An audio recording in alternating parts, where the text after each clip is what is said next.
Hi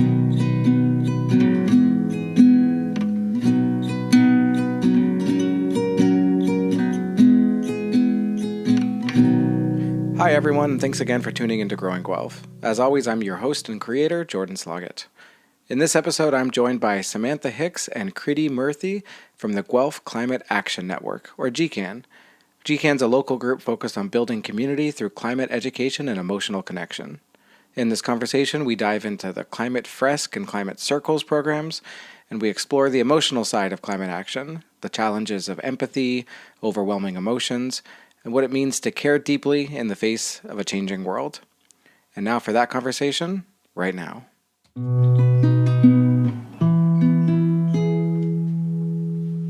Thank you both for joining me on the Growing Guelph podcast this week. This week I'm joined by Kriti Murthy and Samantha Hicks from GCAN, or the Guelph Climate Action Network. Thanks so much, both of you, for taking time to join me today. I'm excited to talk about both of you and this group. Of course, thank you for having us. Yeah. To just sort of maybe start with both of your stories of how you got to your involvement with this group. What sparked your interest in climate action and led you to become involved with GCAN? I think my interest in climate change, climate action started probably in my undergrad, and I studied geography in my undergrad, and we talked a lot about climate change, climate action, and then I think my interest kind of grew from there. And actually, something specifically that happened was that I received these newsletters from a wonderful person named Jen Knock. She's in Toronto, and she has these newsletters called 5 Minutes for the Planet. Highly recommend. And she doesn't spam you or anything, but she offers these eco retreats in Erin, Ontario, and they're twice a year. And I went to one.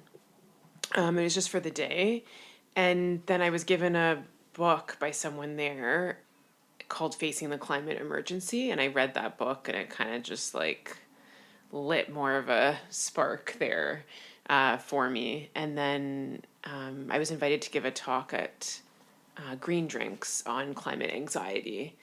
And then I met Karen Rathwell, who's the lead of the Wellington Social Justice Coalition here, and she invited me to be a part or come and find out more about GCAN and find out more about this initiative that they wanted to start. That was then called Carbon Conversations, which is now called Climate Circles. And so then things just kind of evolved from there. But yeah, that's a little bit about, where my interest. And what was your education background? Did that tie into your involvement? Yeah, so I am a social worker, so I'm a therapist in the community, and so that I love facilitating groups and working with folks individually too, or in groups, and so they'd been looking for, I think, for folks with either obviously a passion for climate action and climate change, but also with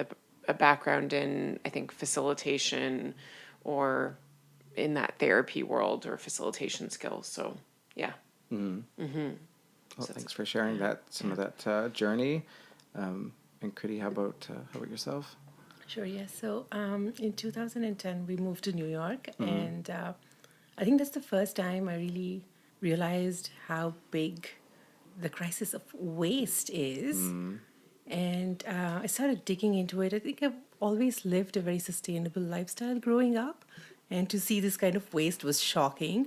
And so then I started thinking about what is it that I want to do with my free time that can have an impact on what I'm seeing. And I started digging and digging and digging.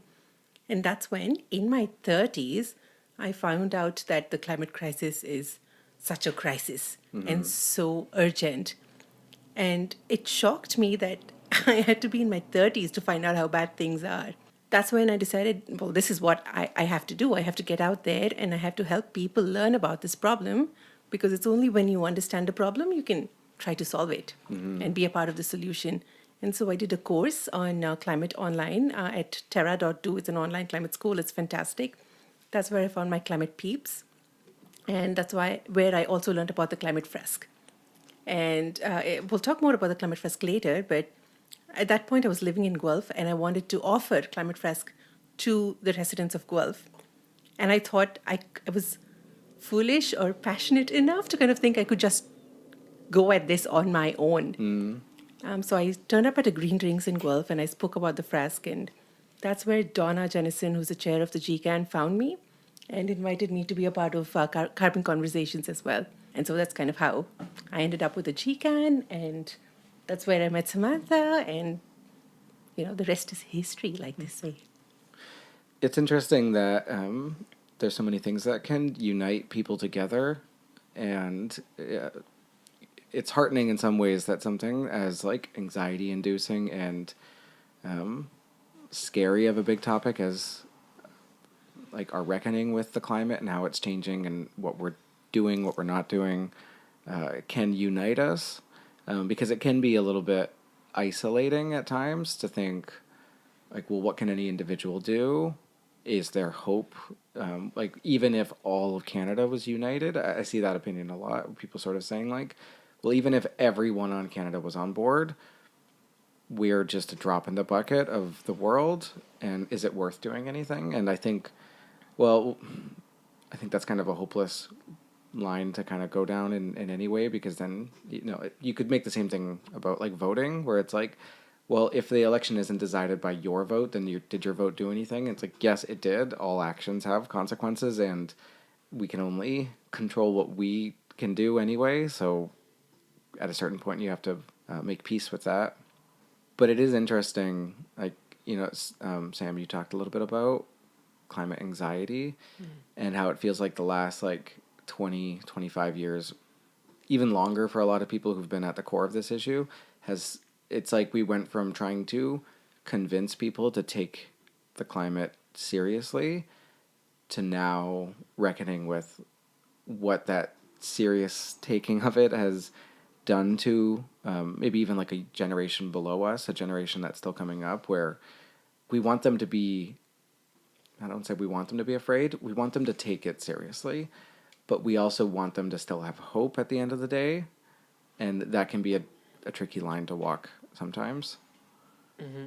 Like, and I mean, and it's also okay to, I would say, if they're afraid, that's okay too. Like, all that, you can be hopeful, and you can also feel fear, and you can feel angry, and you can feel frustrated. Like, you can feel multiple feelings, right, at the same time. yeah. And oftentimes there's an interconnection there between them too. But yeah. Mm-hmm. And that things don't have to stay within neat buckets, right? Like, your emotions on these things can be, they can change over time, and it's okay to reckon with the fact that it's kind of a messy, scary world, and that there are days, even just day to day, people might find themselves on a different place within the spectrum of hope to fear to, yeah. Mm-hmm. Absolutely. And something that reminds me of something that we talk about, or that we do in the climate circles, is there's a climate emotions wheel that we just kind of have as something that we can go to from time to time to help us with identifying kind of where we're at. And it's just an adaptation of, like, the feelings wheel, which can be used, which is often used a lot in therapy. And Is that the one that breaks down, like, it's almost like the emotions get more nuanced into different... Right. It's like it starts in... That's right. If you go at the center, it's like, sad, mad, glad. Like, there's like the basic emotions, and then it kind of keeps expanding out as you go further out of the circle. Like the different shades of that emotion, yes, and what it might actually be. Yes. The particular way of describing it. Yeah. And and it's about recognizing kind of that we can feel a number of these emotions at the same time, or that we might even go through different emotions even in the course of, like, a day, or like in the week, and like they can just move around, and yeah, that's okay. Yeah. And it seems like it's such an interesting challenge of empathy, because, well, we're as we've seen, there's some interesting backlash towards empathy that's kind of happening down in the States, and people talking about empathy as being not a good guiding force, which we don't have to really explore those political thoughts, but it feels almost like it's a war between one half of the ideology, which says, like, we all have to care about this. This is going to impact all of us, and we have to be empathetic for future generations. We have to be, like, extend our empathy not just to other people currently, but to future generations that will be impacted by actions or lack thereof actions. But it is true that, like, really having an extended capacity for empathy can be paralyzing, because all action has repercussion. Like, if I drive to the store, I'm going to be burning gas to do that. If I'm going camping this weekend, that's a luxury gas that I don't need to burn to drive all the way to Lake Huron to go camping. I'm probably going to buy some wood and burn that wood in the woods. That's carbon that I don't need to release. And if you're someone who's only guided by, like, the fearfulness of all those actions, it can be paralyzing, right? Because you could just end up saying, like, well, then I'm going to stay home. I'm going to live a minimalist lifestyle. But that's not, like, we are full human beings, and we have to live full lives to some degree, and we can make choices about sustainable practices and things like that. But to even move through the world does involve, like, closing yourself off a little bit. And it can be as simple as, like, if you're on your way to work, you might pass by people who you can see that they need your help, or they need help in some way. They need something, but you have other obligations. You're on the way to work. You have other promises to keep. You have family things to deal with.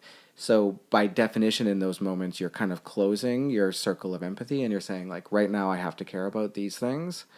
And that's, yeah, sorry, to get to the point I was making, it's almost like we have one half of the this climate debate, if you want to call it a debate. I don't know if debate's the right word, but one half that wants to say, like, we need more empathy, and then trying to convince the other half to care at all, to even acknowledge that there might be something to worry about. And then on the flip side, they're, like, the oppositional standpoint or the oppositional view, it's almost easier, it's almost more appealing, because it's, from their point of view, it's just saying, like, no, you're not doing anything wrong. No, those theories are overblown. They're just trying to make you afraid. Like, there's something, like, emotionally compelling about being told it's not your fault. You don't have to change anything. They're just trying to control you. And, like, I always try to be aware of what's compelling to the other side of the argument, of what I disagree with, because I don't want to straw man their arguments and think, like, well, they're just bad people, because I don't think that's true. But I think to really combat their point of view, you have to understand what compels them to think that way.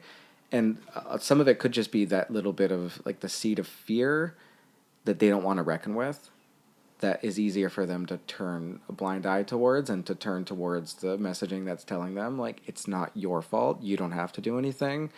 Your lifestyle isn't damaging the planet. And I think we can understand why that's compelling for them, right? Like, we don't agree, but it's a strong message, and it makes your life a little bit easier, and maybe there's less fear, there's less anxiety when you don't have to reckon with that. Mm-hmm. Yeah, I mean, it's interesting. It's, yeah, maybe there's more convenience there. Yeah. But even in that language of fault, right, and blame, sometimes it can be helpful to just turn that a little bit and shift that to more of a responsibility, right? Yeah. And using that language of responsibility based, right? Relationship, Yeah.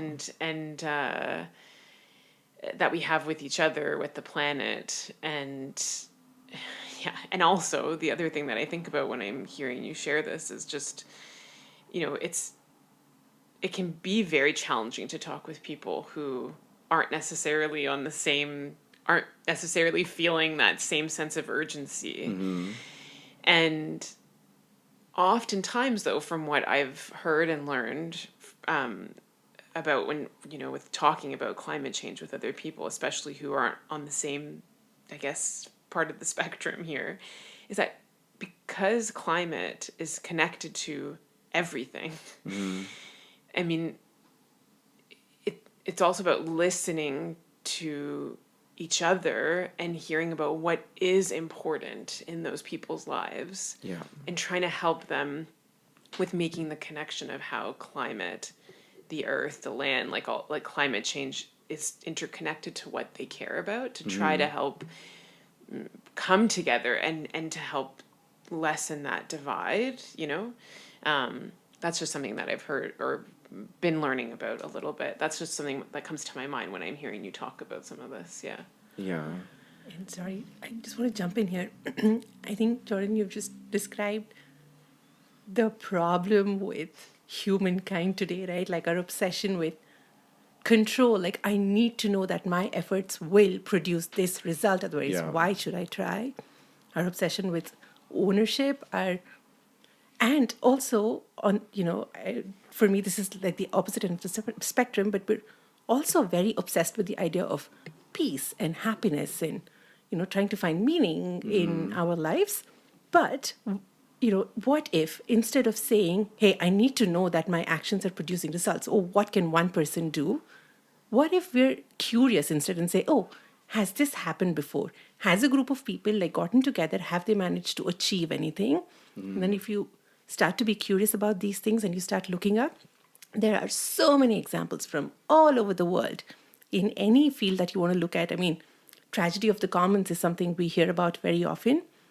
But how many of us actually know that an economist, I want to say a few years ago, I forget when, maybe in the early 2000s, won the Nobel Prize for saying that isn't really the case, and proving that if a community is given resources that they have to take care of and share, they do a great job at it, right? But because humans are such, I don't know, the way we're wired to think about things and the thoughts that capitalism and patriarchy have pushed down upon us are not things that we question often enough. I think we're just so happy to sit back and just say the other person is to blame because everything I'm doing is great, change is bad. Yeah. And so I think just being curious about these things, asking questions, will bring us the peace and happiness that we are looking for, help with the climate crisis, and really just make the world so much better to live in. Yeah. We this topic comes up a lot on this podcast with various people I've talked to, like the individualist sort of thinking versus like thinking about what we can do as a collective. Some of this kind of relates to the bigger ideas about, when we talk about conservatism, maybe like the right side of the political spectrum and the left side, it's a little bit of a conversation of like boldly changing what we're doing versus sticking to what's worked in the past. And when you start to, and when I say worked in the past, it's more just like what we did in the past, because we're often good at like just telling a story of, well, this is what we did, and like we're here now, so therefore it must have been okay, as opposed to sort of dissecting like, well, could it have been better? Could we have made other choices? But the conservatism of it all has the luxury of sort of being tied together with people's nostalgic feelings about their childhoods, about maybe what values their parents gave them when they were young. And critiquing that can sometimes feel like to people as like an attack or as judgment. And I don't think that's a useful place to live within. And we see a lot of that with like people's backlash on the right, where they feel like they're just being judged constantly and like, oh, we can't do anything right. Everything I do in the world is bad for the environment. So that feeling of judgment can let them to just be like, well, therefore, maybe it's all worthless to consider, as opposed to, like we were saying before, the idea of stewardship and responsibility.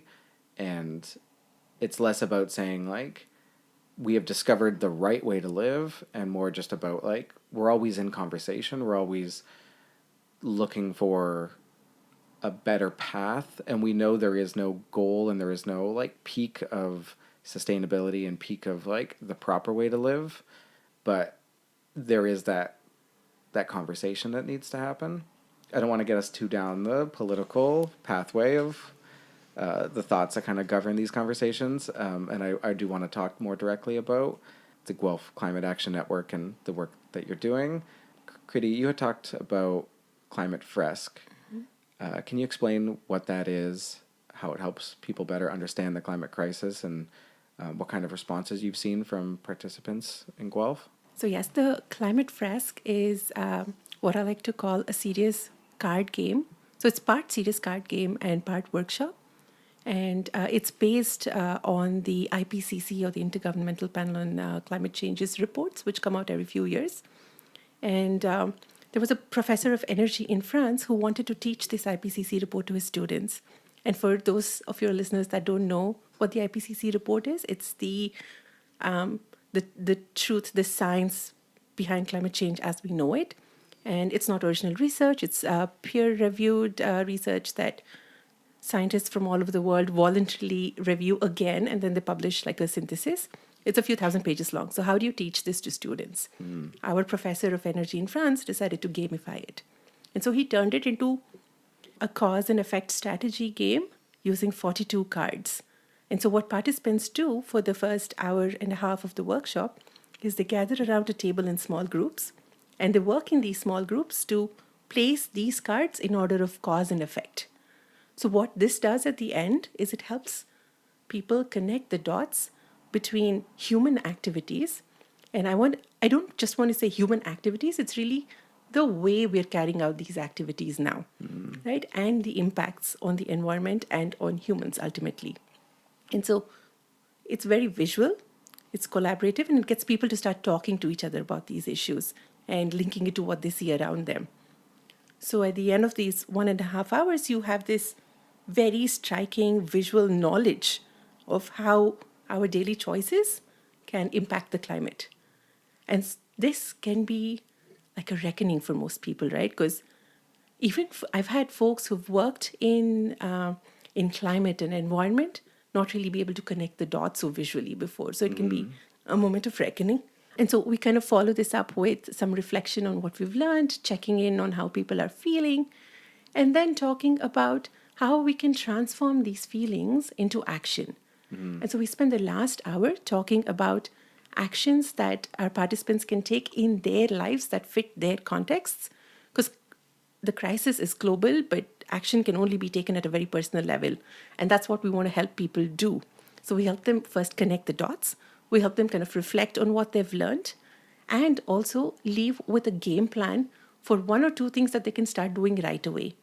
And we also give them resources, right? Like one of the things that happens at Climate Fresks all over the world is that when you meet other people who care enough to spend 3 hours learning about climate change, chances are they know stuff that you don't, and you know stuff they don't. So there's a lot of exchange of information that happens within the community as well. And so the Climate Fresk is really a 3-hour event that helps people connect the dots and then walk away with a plan, or and plants a lot of seeds in the participants' minds about what they can do in their lives. It's a judgment-free zone. No one's being judged for the way they live lives. Like, we understand that we're all part of this system that's been built, and it's going to take all of us to change things. And so we keep the focus on what it is that people can do within their sphere of control and their sphere of influence.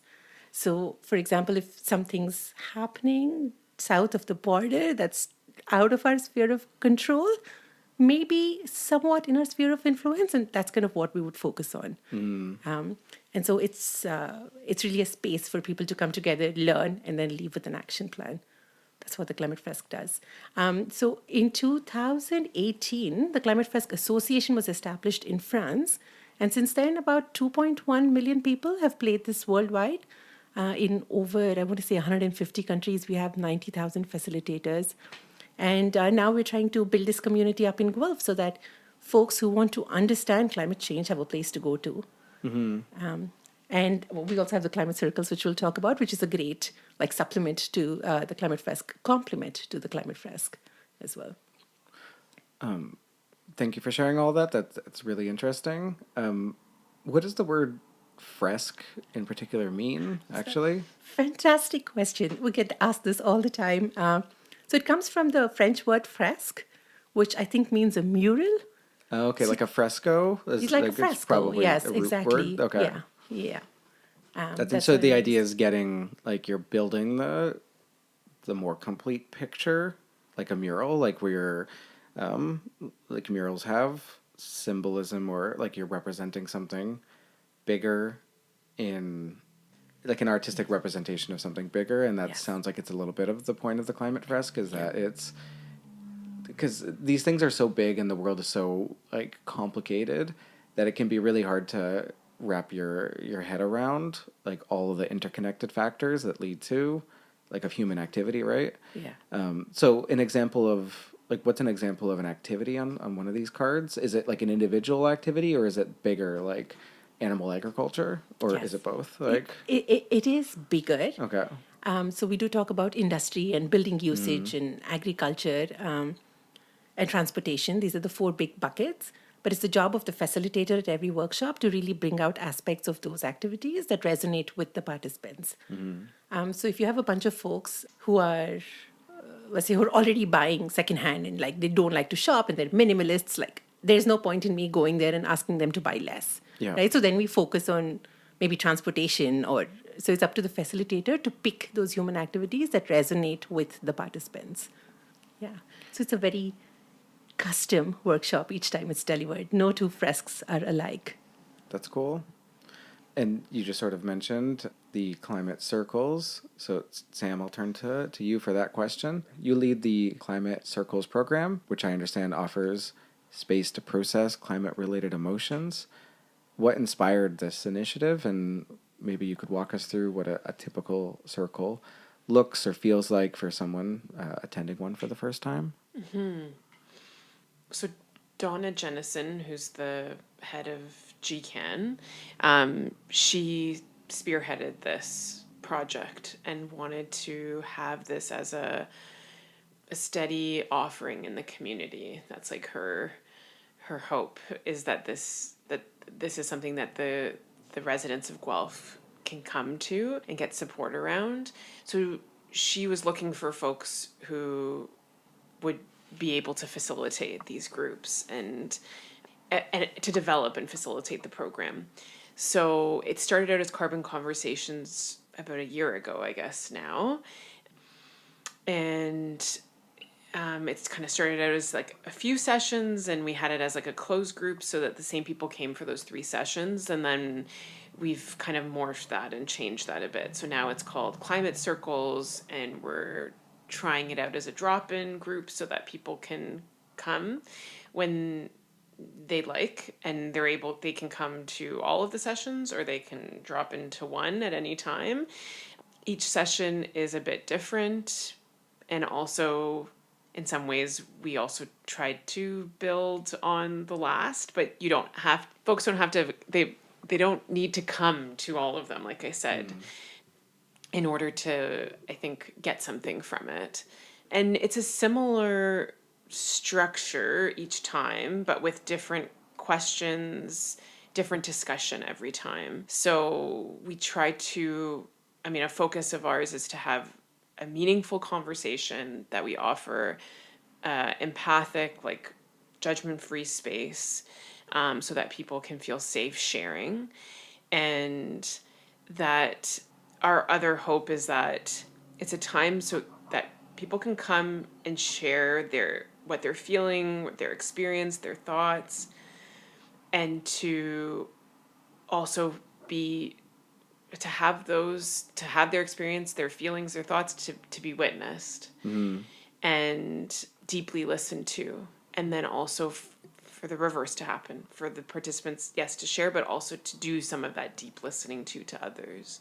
Yeah, so some of the structure is kind of, we talk about, okay, so what's kind of going on for you right now? Talking a bit about like, what are your, for example, what are some of the feelings that you're having right now? Digging into a bit of the reasons that's coming up and listening to those feelings a bit more, tuning in, reflecting, like, why is this important? Those feelings are there for a reason. What are they wanting us to know? And then going to kind of like, okay, so like what next? And, kind of talking a little bit about next steps. We there have been different exercises that we've done in the groups, but sometimes we'll have like a larger discussion. Oftentimes, like we'll always have a large discussion, and then sometimes part of the time we'll break off into like pair or partner, small group kind of exercises to just go a little bit deeper. Like recently we've, spent some time also savoring some of the things, the actions that we have been taking, the steps people have been making. Yeah, that's also something that we try to spend some space, especially at the beginning, in that gratitude time to talk and reflect more about what we're thankful for, and yeah, and like I said, savoring those things that are happening and what we are doing. Sounds like there must be a lot of catharsis in people being able to connect in a group situation like that, where they suddenly realize that they're not as isolated as they thought they were in their emotions, and that there can be a lot of like doom and gloom feelings when it comes to the climate. I've seen this a lot, like just seeing people from Gen Z online, because it feels like there's this collective, people refer to it as like doomerism, of just like, well, the world feels like it's in a negative place and it's not trending any better. And if you really believe that and take that in all aspects of your life, it can just be very paralyzing to make future plans for yourself. It can be paralyzing and lead you to feel hopeless. And then that can lead to ideas of like, well, if there's no positive path forward, then maybe the solution is just like burn it all down and a better world will rise from the ashes. And that can be a hard pathway to steer out of, because once you're already viewing the world that way, everything else can sort of reinforce that. Social media does this a lot, where once you start down a pathway towards something, the algorithms know that and can start feeding you to suck you further into those feelings. And because like bad news is easier to spread than positive news, tickles something in our brain that makes us engage with it more, share it more, express outrage at it. That can be a difficult. It just can be really difficult to pull out of that spiral. What sort of reactions have you seen from people? Like, have you seen people be able to pull themselves away from that line of thinking and like start, I don't want to say feeling positive, because that might not be even their intended outcome to those sorts of groups, but what kind of change have you seen with people who've really engaged with climate circles? Yeah, just something that you said there. It's not the intention or the goal to move into a positive space. It's more about the intention is to hold space for all whatever feeling it is that's coming up. So if that doom and gloom is there and showing up, then let's listen to it and get curious about it. So it's very much a curious, open stance that we are taking, and that you also mentioned a moment ago about just not feeling isolated in what we're feeling, that there is such a power in feeling like you're not alone with what you're feeling and what you're going through.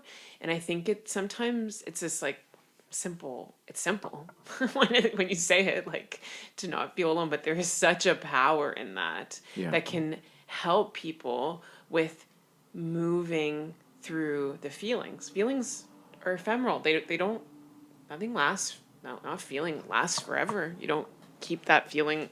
Feelings change and come and go. And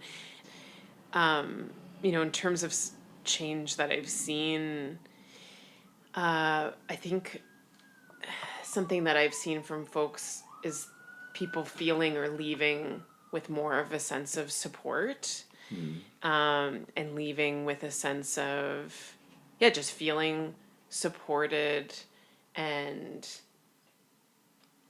Having your feelings validated is so core to the processing of them, right? It almost feels like if your feelings aren't validated, you can get caught in like the initial holding stage of those Exactly. feelings.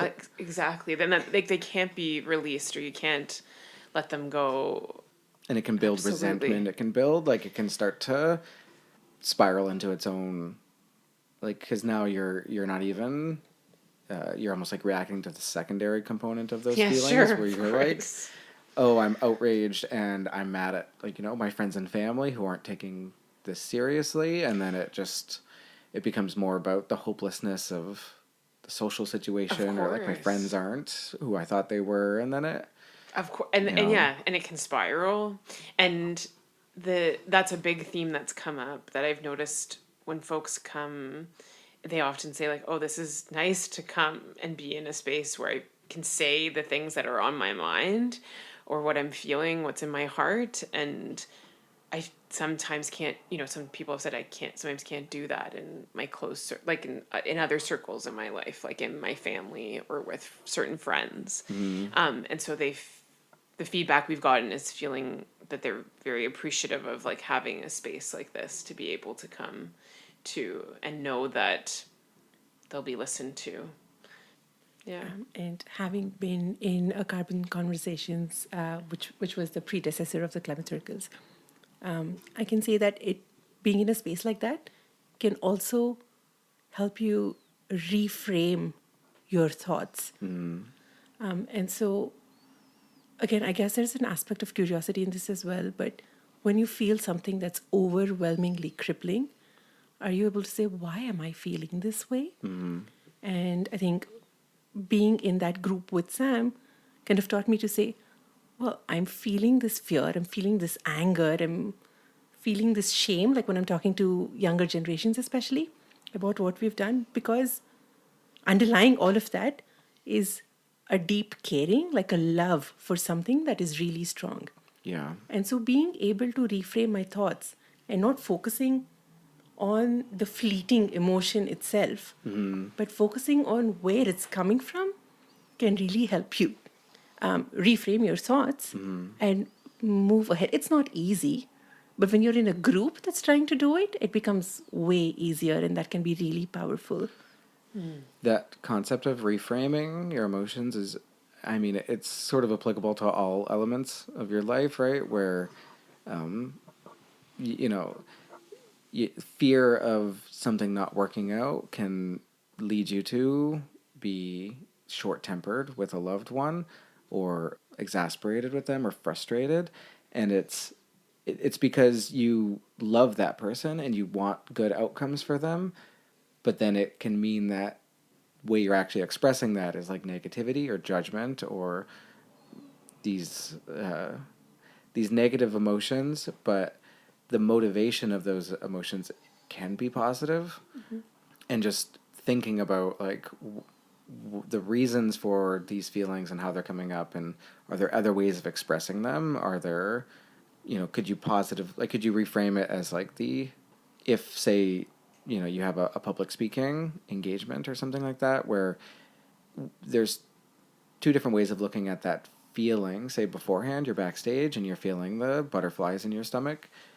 You could look at it as just pure negative, like, I'm scared I'm going to do bad.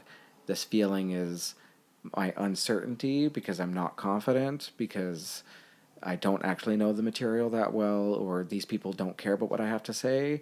And that exact same emotion and feeling, if you're in a more positive mindset, could be reframed as, this butterflies are excitement because I have this potential and I don't know what's going to happen, but it's going to be exciting. It's kind of like the line between anxiety and excitement are, it's two sides of the same coin, and some of it can just be about, like, how you're framing it in your mind. Yeah, the thoughts are, because mixed in there, what you're saying is there's feeling, and then there's also thoughts, and the thoughts are Yeah. the things that can sometimes we can help to reframe those or have a It's about, like, in generally in society, like, we're not necessarily ones to lean into those, like, when there's those unpleasant feelings showing up. Sometimes it's like we're gonna push them away, or Yeah. we're gonna not dig in as much or listen to those. But sitting with that discomfort, sitting with that unpleasant feeling, or that, yeah, sometimes like that discomfort, just like, again, getting curious about it can be helpful and can help to sometimes it just can shift, sometimes Yeah. shift the frame. Yeah.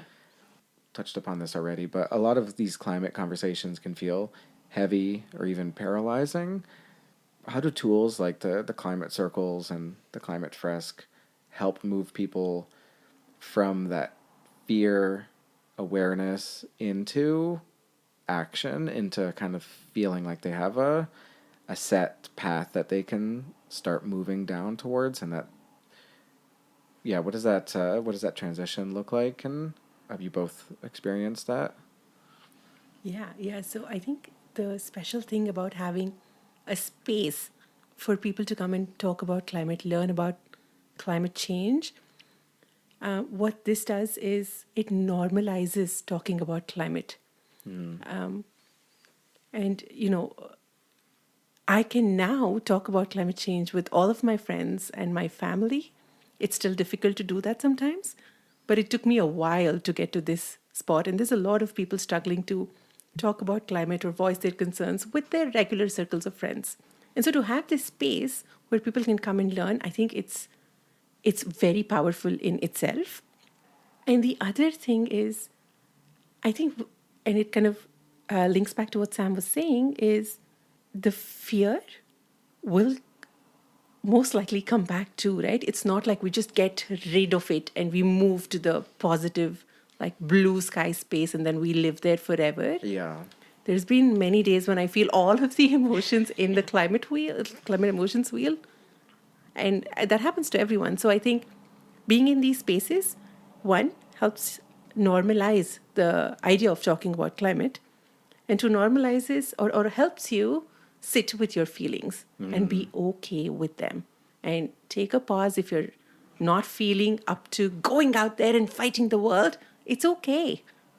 Take the time off, because really what you can achieve after you take the time off is going to be so much greater than what you can if you just try to suppress all those emotions and then go fight the world, right? The So emotions don't really go away. You just push them down and they can ferment yeah.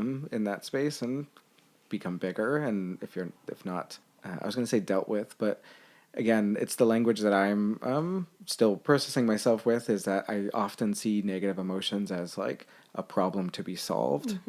Good emotions, that's great. That's almost like the point of it all. But like a bad emotion, that's something to be fixed and solved, and that's not a useful way of looking at things. Like if to draw an analogy, like the climate is going to be a forever project for all of us for the rest of our lives, and it's never going to be solved, and it's never going we're always going to have to keep a bit of that anxiety, because that anxiety is just us caring.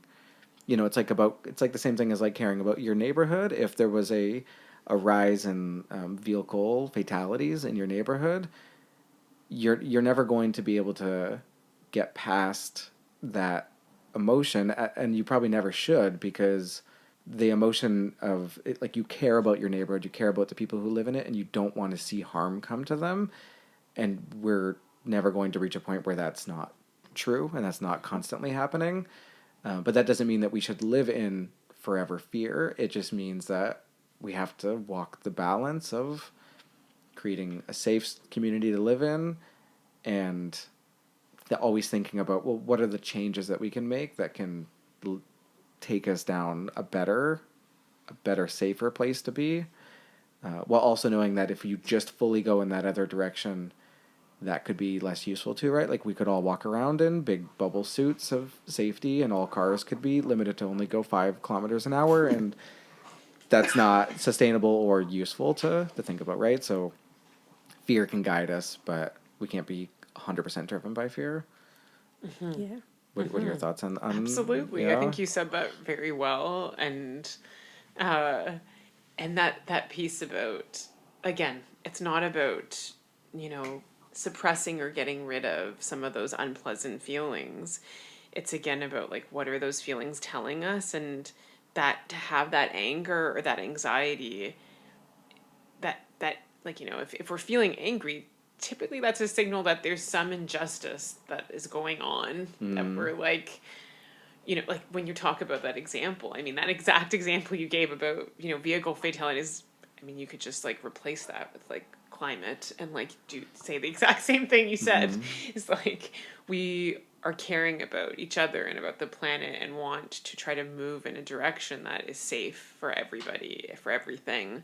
And yeah, we need some of that. We need kind of, there's a number of different feelings that can help us with that movement and action and momentum. And it's not necessarily about doing that all the time at full force, because we also have to listen to feelings of when we're tired or exhausted or like whatever the feeling may be, and also listen to those and know that collectively we're moving together, and to just like what we do in community is like, if you're not able to do something, someone else is going to help and be there and pick it up. And like, and so like, again, not being alone in that. Yeah. And I think all of this sort of speaks to the point about why community is so important, because it lets different voices flourish in conversation. Same thing when it comes to like a group of friends, where it's okay to be more of an anxious voice within that group. Like I think we've all been in like vacation situations, or I'm just thinking of like camping. If you're camping with friends, having someone in the group who's a little bit worried about things can be very useful for the whole group. And at the same time, having someone within that group who says, oh, it's okay, like, a little bit more lackadaisical, a little bit more like, let's not worry about that. That can be a useful voice too. And sometimes the group will want to raise one of those voices up, and sometimes it'll want to raise the other up. And it's okay for those individuals to know that they're valued. And like in the climate circles, it's okay if some people want to lead with a voice that sparks in or like taps into people's fear, because that will resonate for some people on some days, and that will lead to action and change. And at the same time, it's okay for other people to lead with more, feelings of like love and hope and support, because that will also have its place. And we don't need to homogenize our voice to just be like, I think corporations can get into that, where they're like, we want one brand voice, we want to have one unified vision of how we're speaking. And that's just not how humans in a group sounds, right? Like we kind of have a messy situation where there's lots of voices and there's and it's okay to live within that discomfort. And we have those voices and those parts, like how you mentioned that camping example. Those parts also all exist within us. We have multiple parts. We have a family or a friend group of parts within us. So it's also about listening to those and valuing those parts that come up within us, and then also within our community. And yeah. Sorry, I just wanted to talk Yeah, about of course. the example you drew with the vehicular fatalities in the neighborhood. In that case, you kind of know what to do: reduce the speed limits, put in some speed bumps, put up signs everywhere, maybe even wear those bubble suits. Yeah. But with climate, it's hard to say it, right? Because it's such a complex topic. Yeah. And most people don't know what these steps are. And I think that's what we're trying to kind of, I don't want to say solve, but kind of solve with the climate fresks, right? We want to say, these are some of the actions that people have taken. Do any of these resonate with you? And more often than not, there's at least a couple of actions that resonate with people that they think they can take in their lives. And we also spend time, if someone says, hey, I would really like to eat more plant-based meals, but I can't stop eating meat. And, that's when the group would come together and say, hey, it's not about perfection. Yeah. It's about progress. Like, can you cut down maybe one meal a week and start with that and go on, right? So being able to, one, list the kind of actions that you can take in your own lives, and two, work around obstacles that you expect in, implementing these actions in a group without judgment. It's not a climate scientist or a corporation or even the facilitator telling folks what to do. It's people just talking to each other and coming up with these actions is very helpful. So I do think that spaces like the Climate Fresk help folks break down the complexity of the problem and make it more local and personal so that we can start changing the way we do some things. Yeah, it's very true about these, like the climate, because it's a big nebulous topic, and our actions within it can feel like it. So it reminds me of the YouTuber, author, science communicator, Hank Green. Some listeners are probably familiar with him. Him and his brother John Green are pretty famous on the internet and that. But he was talking recently in a video about the idea of the I forget what he said it, like the people that we've saved, but you don't know that their lives that are saved because we don't keep track of a non-event sort of thing, like where we know, like, statistically shutting down coal plants will lead to people not dying because those pollution sources, like, create cancers, create diseases, and when you shut those things down and those people don't die as a result, it's a non-story. So it means that we can't really, like, we can celebrate it, but it's just like a statistics of like, oh, there's hundreds of thousands of people walking around that don't know that they would have died had these policies not gone into place. It's, I guess it's similar with like workplace safety. There's millions of people alive today who don't know that they would have had a catastrophic workplace injury, but didn't because of legislation that like protected them. Seatbelt laws, airbag law, like all of these things can just sort of feel like, well, that's just the natural world. That's where we're at. But like, no, all of these things were fought for, and sometimes we take those things for granted, right? That, but that doesn't mean that they're not worth like fighting for and continuing to improve upon.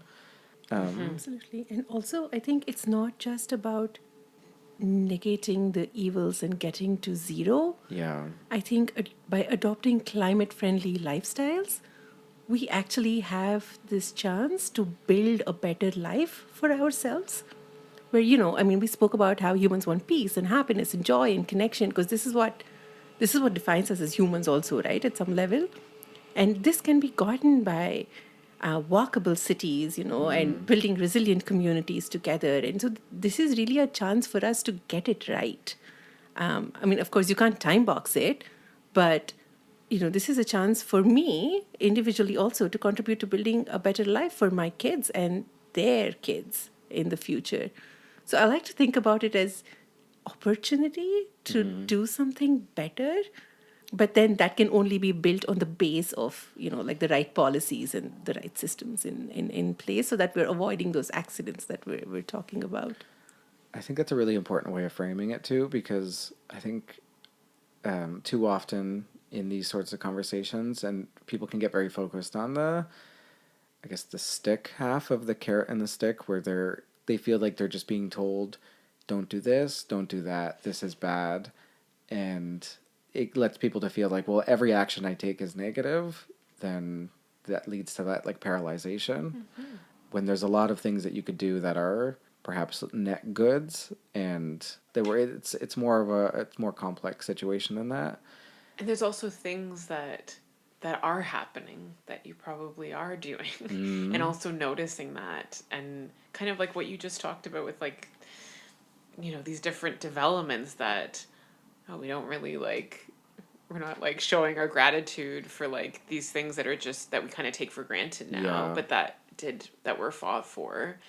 It's like, but yeah, we can like savor these gains that have been made, and there's a lot of research and evidence to show the power of when we are savoring those things that we are doing, and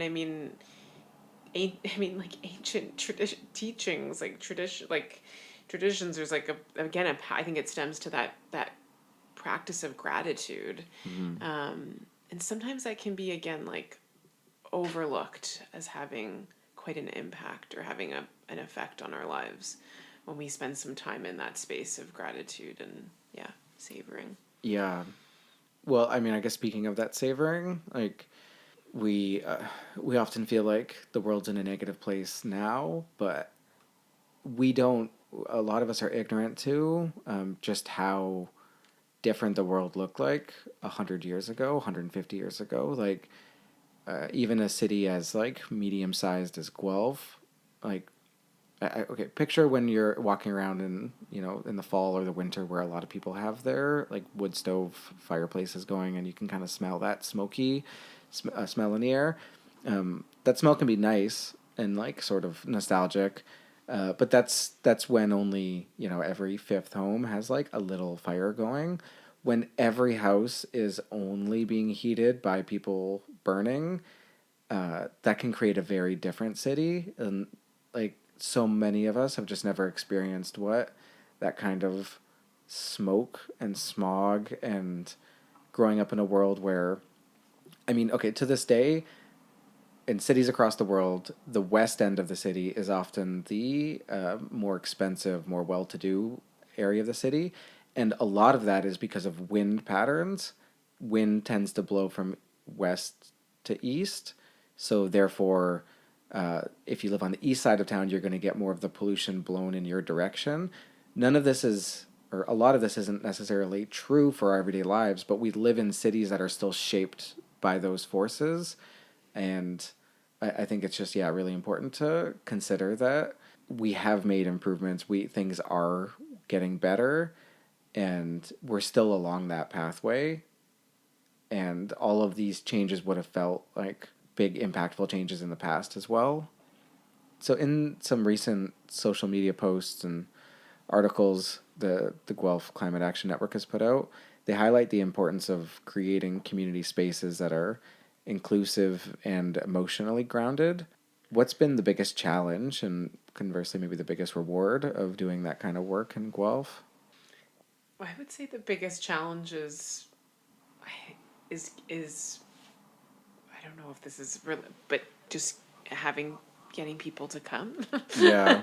I don't know if that's the Well, that's the if thing, that right? Like, stems if the to people who are coming to these meetings, like, they've almost made the biggest, hardest step of, like, just getting out of their house, getting into a place of talking. It is the hardest part, right? Getting started is the hardest part. Yeah. Yeah.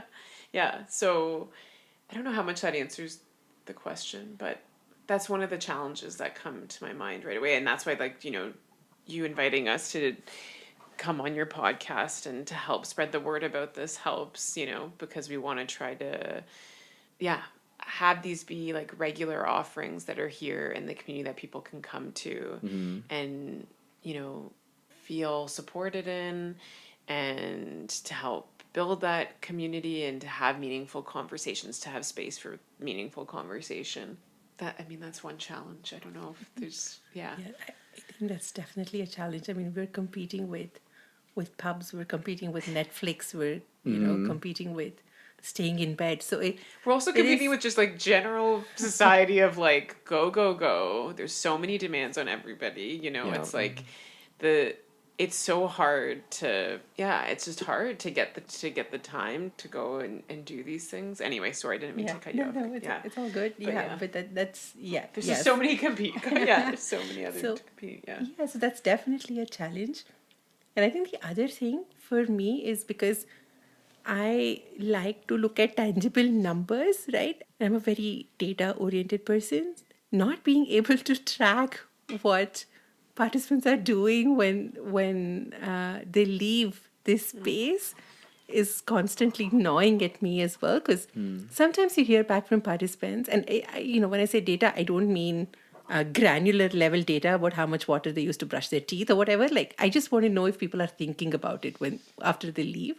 Sometimes I hear back, sometimes I don't, so I'm just left wondering if I'm really having the impact that I want to. So I think this is, and I've spoken to a lot of professionals who work in outreach and community engagement, and I think this is a fairly common problem. But yeah, it's something that gnaws at me always. But then on the flip side, there have been so many times when many people have shown up to workshops, more than that I've anticipated or expected. Sometimes people don't bother to register and they just show up, which is always great too. And so seeing how many people show up and how engaged they are, and like the different walks of life that people come from. I had not anticipated that at all. And still being fairly new to Guelph and to Canada, I've just been here for 4 years now. Um, I find it amazing that I'm able to connect with so many different kinds of people and learn about them, and they help me out and I help them out, and we're really building community, which I think without the GCAN, without the Climate Fresk, I wouldn't have had the opportunity to do. And that's been a very unexpected positive, and I think this is what kind of keeps me going as well.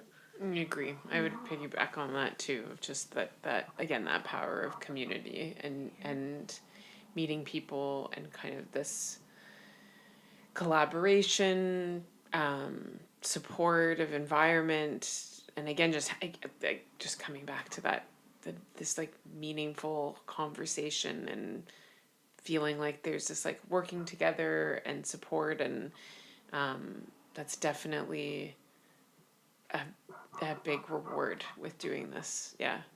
Yeah. It's such a true fact of like having public conversations, like, you know, the one we're having right now on this podcast, or group activities and things like that, is you'll almost never hear from the, I don't know how else to describe it other than like the silent majority of people who participate, get something out of it, but just don't tell you. I think about that with this podcast, where I hear positive feedback from people, and that's great. But I also know that I will never hear the majority of people's, like, of the impact that it has, because like I know myself, like I consume podcasts all day long. I never go and comment on it. I never go and like reach out to the creators and say, "Oh, by the way, I love this episode," or "This was so great," or, and that's completely normal and that's fine. And you just have to kind of hold space for that as a creator, where, you know, like for every positive comment you get, for every person who does show up in person, there's probably 10 times as many people who had an impact, who were positively touched by it, but just never let you know. And that's just kind of a quirk of working in like modern digital spaces and putting out and things in that way, right? Where it's just the reality of how it is and how people choose to engage or kind of not engage with things. So we've talked a lot about, or there's been a lot of talk nationally about climate adaptation and local solutions. What do both of you think Guelph as a community is getting right, and where is there still room to grow? I know it's a big question, but Yeah, I think Guelph is getting many things right. I mean, I speak with people who work in this space, with local governments in many different parts of the world. And they're always jealous when I talk about like our pollinator gardens or our rainwater harvesting, like the barrels, or even the recent rebate that the city of Guelph is giving to have a rain garden in your front I yard. was a benefit of that. Yeah. There's a garden in our side yard that my wife and I put in, and yeah, we put in all the work, got the assessment, put the plants in, and then got a check from the mayor reimbursing us for that work. And it's great that Guelph invests in those like practical small solutions that people can take upon themselves to implement. Absolutely. The city invests in these things, and we also have the community investing in some wonderful solutions, right? Like the Guelph Tool Library, the Shared Resources Library. I think that's fantastic. The repair cafes that happen, that's amazing, right? Like I know people who are so jealous of me because I live here and I have all these wonderful community initiatives that I can be a part of. But of course, we have a lot of room to grow. There's a ton that we can do. And I think one of the things that even folks at the city have been probably thinking of is just how do we get homeowners to reduce emissions, because buildings are residential buildings, and the way we heat and cool spaces is one of the biggest contributors to greenhouse gases in the city. So how do we get more homeowners to start thinking about home efficiency and switching furnaces with heat pumps when the time is right, getting rid of that gas stove, getting an induction stove? And these are all very personal choices, right? It's not as simple as, oh, my bag is torn and I'm going to just drive down to the repair cafe. Like not as straightforward as that. It involves financial decisions, it involves preferences. And so I think this is something that we could maybe focus a little bit on, because a small investment in this space can go a really long way in reducing greenhouse gases. There's fantastic groups here that are doing this work, but there's still a lot that needs to be done in this space. So that's one tangible action item that I can think of for us to work on as a community, as a city. Yeah, I think that there's a lot of kind of that those grassroots, like, I guess, movement. Like there's more of the community driven projects here in Guelph that we see a lot, that you've mentioned, Kriti, and that makes Guelph so wonderful and just Guelph has a very vibrant community, and I think it's definitely obviously green leaning, and at the same time, I think that the city of Guelph can be doing a lot more. And yes, there are some things definitely that it's done, that it's doing, but I think that there's like a lot more that it could be helping with just trying to talk more about helping with normalizing like the climate change, the urgency with this. I just wish that there was just a bit more urgency on their part. Yeah. More advocacy on their part to the provincial government as well, and with that sense of urgency. And I think like right now there's a lot of talk around Guelph adopting like green development standards, and I hope that goes in the direction that I think it should go, which is like trying to get on board with like the new developments that are happening in the city to be sustainable, to be sustainable developments. And that's what those green development standards can help with. So anyway, so I wish there was just there was more urgency there. Yeah.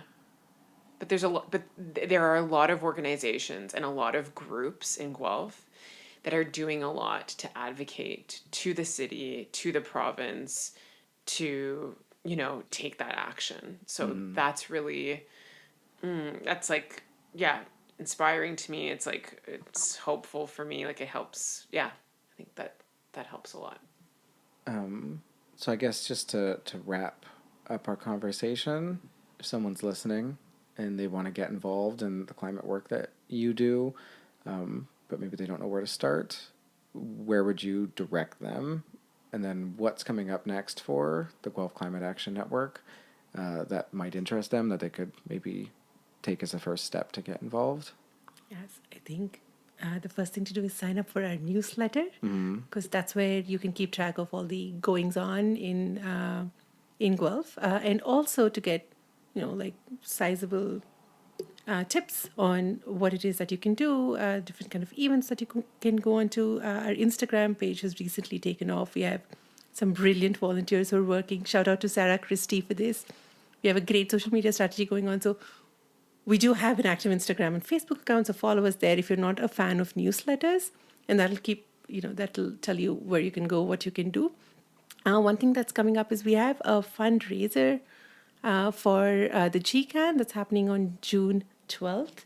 Our very own James Garden is going to be performing. And if you go to our website, you'll be able to see more details and buy tickets and support us. That's very cool. James was one of the first guests on this podcast. Oh, cool. Hopefully I'll have him again sometime. Sam, was there anything that you wanted to direct people towards on top Just of that? to check out, in the fall, there will probably be another running of like the climate circles. Just to check out, what's upcoming, because it's changing. We had like a running of climate circles, climate fresks happening in the spring, but just to look back at the GCAN social media posts, or sign up for that newsletter to find out more about that. Yeah. Perfect. Well, I really appreciated this conversation. Hope our listeners did as well.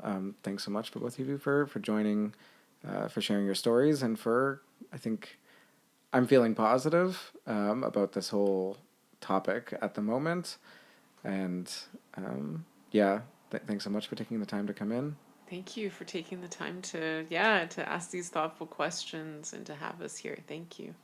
Thank you. I really appreciated all the different topics that we touched upon in the last hour. Thank you for having us. This was great. No, this is like the perfect kind of conversation that I want this podcast to feature. And yeah, to kind of talk about the different ways that people can get involved. I recognize that there's a lot of people who want to be a fly on the wall in a conversation. And that's kind of what podcasts are good at, is letting someone just, because it's a very different kind of conversation you have on a podcast. It feels a little bit more personal. It feels like it's different than when you're on stage, like kind of half talking to an audience. And I think the audience has a way of kind of feeling like they're included. But yeah, like the goal is that audience should feel like they are quietly listening in, but they're kind of in the room with us and hearing and getting to have some of these thoughts and ideas fed to them at like a more gentler conversational pace. So yeah, thanks both of you for contributing to that. Thanks. Thank you. Awesome. Thanks for listening to Growing Guelph. I've been your host, Jordan Sloggett. Be sure to subscribe to us on social media, on your favorite podcast app, and if you have a recommendation for a future guest you'd like me to speak to, you can reach out to me at growingguelph@gmail.com.